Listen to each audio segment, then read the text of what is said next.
Ano na mangyari o nangyayari sa paligid mo, hindi ka maapektuhan dahil kasama mo siya. Pangako mo yun, nabasa natin kanina. Gulat na gulat pa yung, ang malimit mo nangyayari nga, nagbibigay ng identification yung mga tao eh. Si Nebuchadnezzar, siya nagsabi kay, kanino? Kay Shadrach, Meshach at Abednego. Dati hindi siya naniniwala. Pag binasa niyo po yung Book of Daniel, marami pong beses na binabanggit sa Book of Daniel yung El Elyon. Lalong-lalo na patungo kay Nebuchadnezzar, isa lang natutunan niya, ay, hindi, tingin mo kasi ni Nebuchadnezzar sa sarili niya, Diyos na siya eh. Kaya gumawa siya ng libuto para sambahin eh.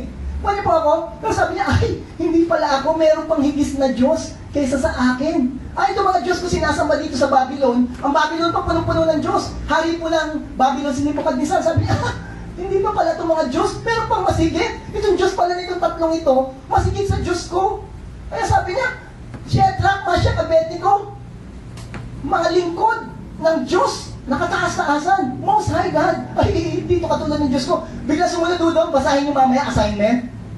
Sabi niya, bigay mo siya ng batas.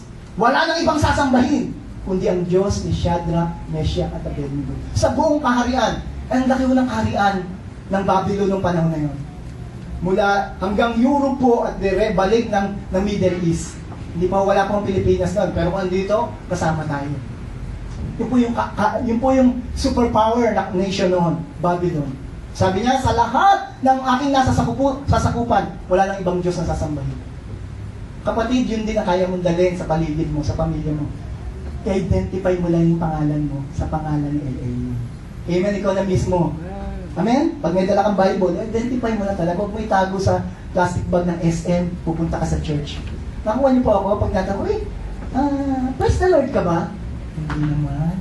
Diba? Marami tayong denial na ginagawa. Pag sinanong kang praise the Lord ka ba? Oo, nagpe-praise the Lord ako. Kung po yung mga pangalan ka, hallelujah ka ba? Meron gano'n tatawag ka? Oo, hallelujah ako. Ang sabihin, yun po yung ating identification, di po ba? Born again ka ba? Hindi, born against. Ang sabi, born again. Kapatid, ang born again din religion. Yun po yung relationship. Kasi Adonai, si Lord Jesus, ay may relationship sa iyo. Amen? Yun po yung gusto kong makita natin dito. Unang katotohanan, at sa unang mention, in-identify kagad ng Diyos ang pangalan niya sa mga mananampalataya sa Kanya. So, ang gawin mo na si superlative God mo ay Diyos mo. Sabi ni James Daly, the important thing in religion is not to believe that God is omniscient. What is omniscient? Alam niya lahat. Alam po ba ng Diyos ang lahat ng bagay sa mundong ito? Yes, ang tawag sa Kanya omniscient. Hindi daw yun ang mahalagang bagay. Ang mahalagang bagay is to experience that God knows me. Ang ganda po, ano? The important thing is not that God is everywhere. God is everywhere? Yes, omnipresence. But that wherever I am, God is with me. Wherever you are right now, God is with you. Palakpakan po natin ang Lord. Ano man ang katayo mo ngayon? Kasama mo ang Diyos. Di ka niya iiwanan. Di ka niya pababayaan. Kasama natin ang Diyos. Kanta po natin yun, di po ba? Ganun-ganun pa yung mga kumakanta natin nun. Amen? Ano po to? Kasama natin, hindi mo siya marunong magsinungaling. Isang bagay lang daw hindi kayang gawin ng Diyos, ang magsinungaling. At hindi siya pwedeng magsinungaling sa'yo. Kasama mo siya. Kasi nakapangalan ka sa pangalan niya. May covenant kayo. Amen? Pangalawa, tuloy na po tayo. Ang pangalawa po, si God Most High is supreme ruler over His creation. Ang tawag po nun, sovereign. Yun po ang Diyos natin. We have a sovereign God. Genesis 14:19, blessed be Abram. Yung pong mga Abram of Most High God, bless. Sa pahuya, makakita natin. Pag ikaw naka-identify yung pangalan mo sa'yo, bless ka. Sabi mo sa katabi mo, bless ka na. At i-bless ka pa. Thank you. Kaunti lang ako nagsasabi. No? Sabi mo sa katabi mo, bless ako. At i-bless pa ako nilon. Si Most High God ay possessor of heaven and earth. He's sovereign. He owns everything. Pag-aari ka ng Diyos. Sabi mo ba, hindi mo siya gagawing Adonai. Kahit na po, one day, luluhod ka kay Adonai. Yung owner mo, one day luluhod ka doon. Kung hindi mo man siya gagawin ngayon na owner ka pa rin siya. Siya pa rin nagmamay-ari sa'yo. Siya ang may likha ng lahat ng nilalang sa mundong ito. Kasama po ang tao. Amen? At one day, kung hindi mo gagawin niya na isusuko mong buhay mo sa Panginoon, gagawin mo yun sa huling yugto ng buhay mo o sa pagharap natin lahat sa Kanya. Lahat daw po ng tuhod ay luluhod at magsasabing, Adonai, Lord, Jesus is Lord. Ibig sabihin, Jesus Adonai. Si Jesus ay aking Panginoon. Si Jesus ay Panginoon. Lahat daw po ng nilalang, lahat ng tuhod ay luluhod. Ang maganda ginawa mo na ngayon, bago pa matapos ang buhay natin dito. Dahil ang pagluhod mo sa araw na yun ay isa pong paggalang na Jesus is Lord. Hindi sa kahihiyan na luluhod ka na. Nakita na ho ba kayo mga tinalong kaharian? At ayun po yung si Caesar ay nakaupong gano'n at meron po dyan yung hari ng isang bansa na pinaluluhod. Yung luhod niya hiyang-hiya siya kasi hari din siya. At hindi niya gustong gawin yun, kaya lang hindi na siya mapilitan. One day that will happen. Sa lahat na nagaharian sa mundong ito at hindi ginawang hari ang Panginoong Jesus, yung tao po yun ay luluhod at magsasabi, ikaw ay Panginoon. Hanggang ngayon po, nagpapakilala ang Panginoon. Gawin niyo na ang Panginoon ngayon. Kasi mas magandang benepisyo ito para sa iyo ngayon at sa susunod, para din po sa atin yun. At ito po ay, He's a sovereign God. He's sovereign in everything.